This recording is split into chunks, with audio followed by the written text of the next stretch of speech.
Hi friends, నేను మీ పండుని. Welcome to part 2. ఇప్పుడైతే మనమైతే శివలింగాన్ని ఎక్కడ పెడతామని నేనైతే ఇప్పుడు చూపిస్తాను ఫ్రెండ్స్. చూడండి, ఇక్కడైతే మనం ఒక్కొక్క శివలింగం అయితే పెడతాం ఫ్రెండ్స్. చూసారా, ఇక్కడ ఒక్కొక్క శివలింగం. నేను ఇందాలే చెప్పా కదా, వెంకటాపాలెం శివ క్షేత్రం. ఇక్కడైతే మనం ఒక శివలింగం 2500 మాత్రమే. ఎవరికైనా ఇంట్రెస్ట్ ఉంటే చెప్పండి. ఇందులో చూపించా కదా, అక్కడే పెడతారు ఫ్రెండ్స్.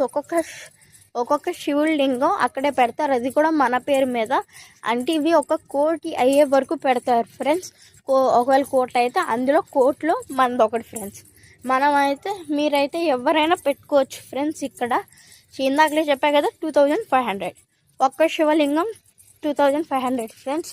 ఇప్పుడైతే మనం ఇక్కడ చూసుకుంటే ఇక్కడ చాలామంది అయితే పెట్టారు ఫ్రెండ్స్. ఒకసారి చూడండి, ఇంకోండి ఇవన్నీ శివలింగాలు. అంటే శివలింగాలు ఇలా ఉంటాయి ఫ్రెండ్స్. ఇంకో చూడండి, ఇలా ఉంటాయి. ఒక్కటి మన పేరు మీద పెట్టుకోవచ్చు, 2500 మాత్రమే.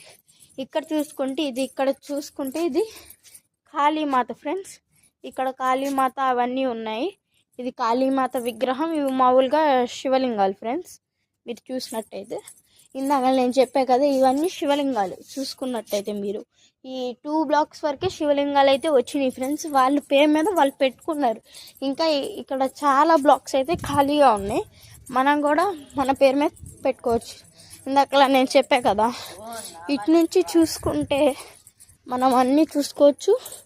ఇంకా నేను మీ పండుని పార్ట్ 3లో కలుసుకుందాం.